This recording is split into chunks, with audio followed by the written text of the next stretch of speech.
A Redeeming Sacrifice by L M Montgomery. The dance at Byron Lyall's was in full swing. Taff Leclerc, the best fiddler in 3 counties, was enthroned on the kitchen table, and from the glossy brown violin, which his grandfather brought from Grand Prix, was conjuring music which made even stiff old Aunt Femi want to show her steps. Around the kitchen sat a row of young men and women, and the open sitting-room doorway was crowded with the faces of non-dancing guests who wanted to watch the sets. An 8-hand reel had just been danced, and the girls, giddy from the much swinging of the final figure, had been led back to their seats. Mattie Lyall came out with a dipper of water and sprinkled the floor, from which a fine dust was rising. Taff's violin purred under his hands as he waited for the next set to form. The dancers were slow about it. There was not the rush for the floor that there had been earlier in the evening, for the supper table was now spread in the dining room, and most of the guests were hungry. "Fill up derra, boys," shouted the fiddler impatiently. "Bring out your gals for de next set." After a moment, Paul King led out Joan Shelley from the shadowy corner where they had been sitting. They had already danced several sets together. Joan had not danced with anybody else that evening. As they stood together under the light from the lamp on the shelf above them, many curious and disapproving eyes watched them. Connor Mitchell, who had been standing in the open outer doorway with the moonlight behind him, turned abruptly on his heel and went out. Paul King leaned his head against the wall and watched the watchers with a smiling, defiant face as they waited for the set to form. He was a handsome fellow, with the easy, winning ways that women love.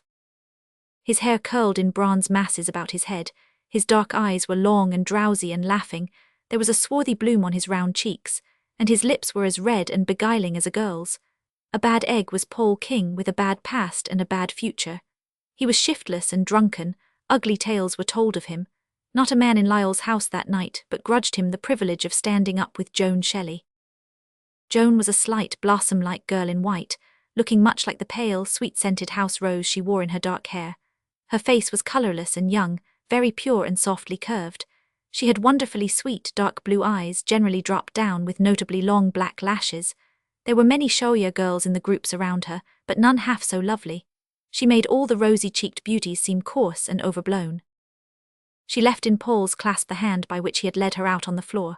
Now and then he shifted his gaze from the faces before him to hers. When he did, she always looked up and they exchanged glances as if they had been utterly alone. 3 other couples gradually took the floor and the reel began. Joan drifted through the figures with the grace of a wind-blown leaf. Paul danced with rollicking abandon, seldom taking his eyes from Joan's face. When the last mad whirl was over, Joan's brother came up and told her in an angry tone to go into the next room and dance no more, since she would dance with only one man.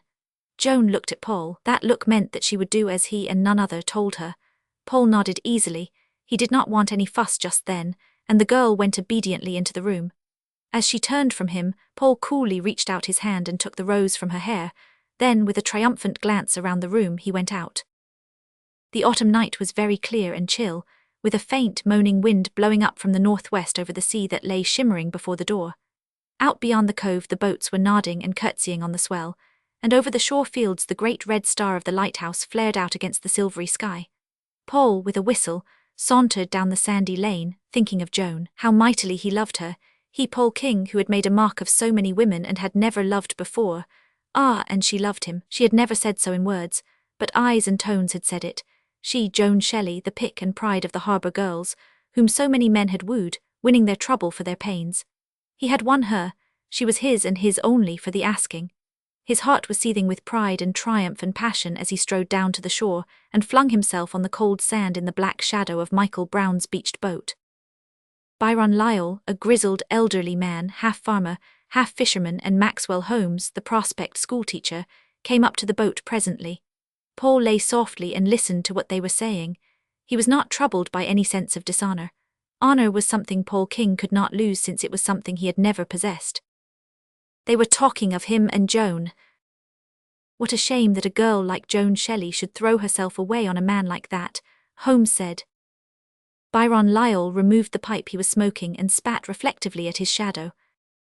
Darned shame, he agreed. That girl's life will be ruined if she marries him, plumb ruined, and marry him she will. He's bewitched her, darned if I can understand it.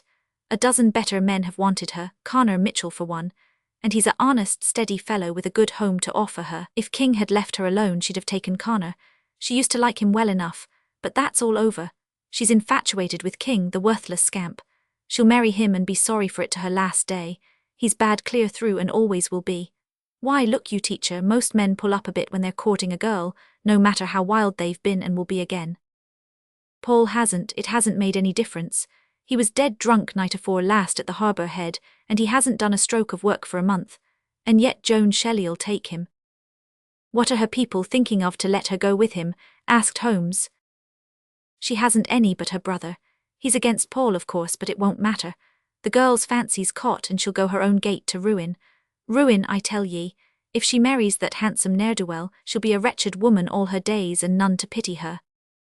The two moved away then, and Paul lay motionless, face downward on the sand, his lips pressed against Joan's sweet crushed rose. He felt no anger over Byron Lyall's unsparing condemnation. He knew it was true, every word of it. He was a worthless scamp and always would be. He knew that perfectly well. It was in his blood. None of his race had ever been respectable, and he was worse than them all. He had no intention of trying to reform because he could not, and because he did not even want to. He was not fit to touch Joan's hand, yet he had meant to marry her. But to spoil her life, would it do that? Yes, it surely would. And if he were out of the way, taking his baleful charm out of her life, Connor Mitchell might and doubtless would win her yet and give her all he could not. The man suddenly felt his eyes wet with tears. He had never shed a tear in his daredevil life before, but they came hot and stinging now.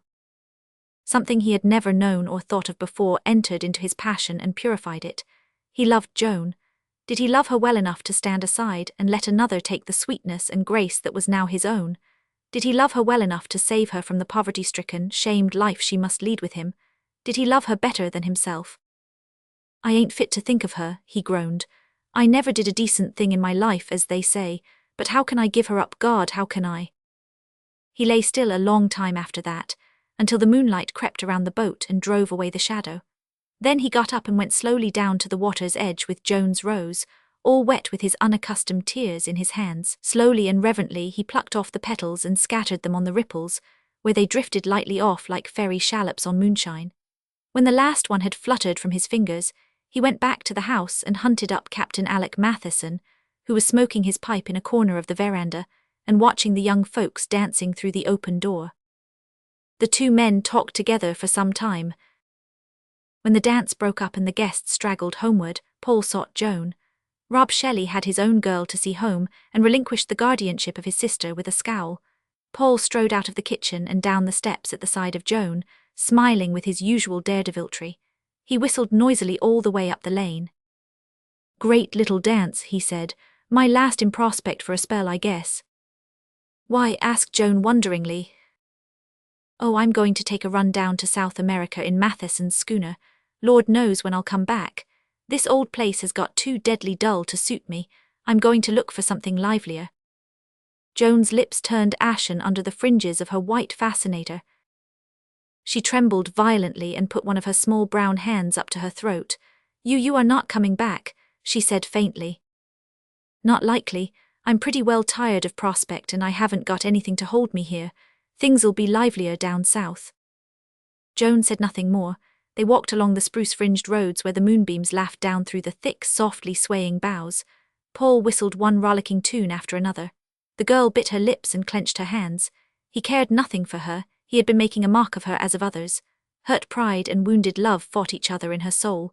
Pride conquered. She would not let him or anyone see that she cared. She would not care.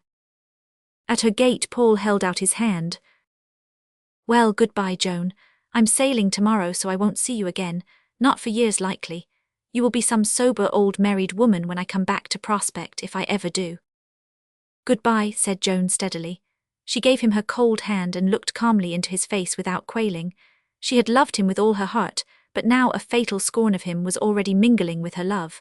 He was what they said he was, a scamp without principle or honor. Paul whistled himself out of the Shelley lane and over the hill.